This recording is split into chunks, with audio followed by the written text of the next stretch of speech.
Have you ever had a terrible fight with your wife or girlfriend on a holiday and tried to find a silver lining afterwards and thought to yourself, at least I understand her better?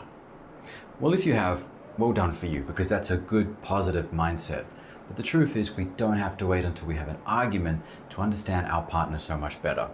What's more, the whole process of traveling and preparing to travel is a great way for us to get back into that frame of mind where we're curious, excited, and interested to learn about our partner, just like we were when we first met, in a way that helps us get beneath the skin of their preferences, understand what turns them on, what turns them off, what makes them feel safe and understood. And that can translate into an excellent holiday. Now, there's a lot of science behind this. I've mentioned Doctors John and Julie Gottman several times. They absolutely transformed how we see marriage, how we understand relationships, and how couples get along. One of their biggest findings after studying thousands of couples for decades is that couples who seem to have arguments that don't go anywhere, intractable, what they call gridlocked arguments, often have arguments that are stemming from misunderstanding each other's dreams, hopes, and ambitions. Some of them go all the way back to childhood.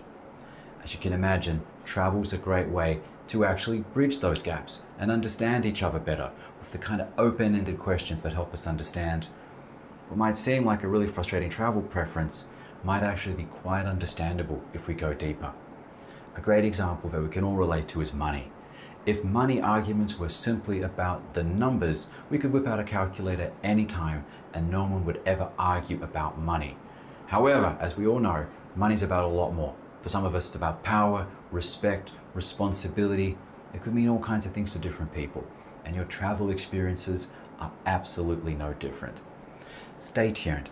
I'm going to talk in my next video about some really easy to use open-ended questions that if you are paying attention, truly present with your partner, you'll understand her so much better before your next trip abroad. Stay tuned and follow me for more practical psychology tips that can help you have the better connections, for the better conversations, to have better adventures when you travel.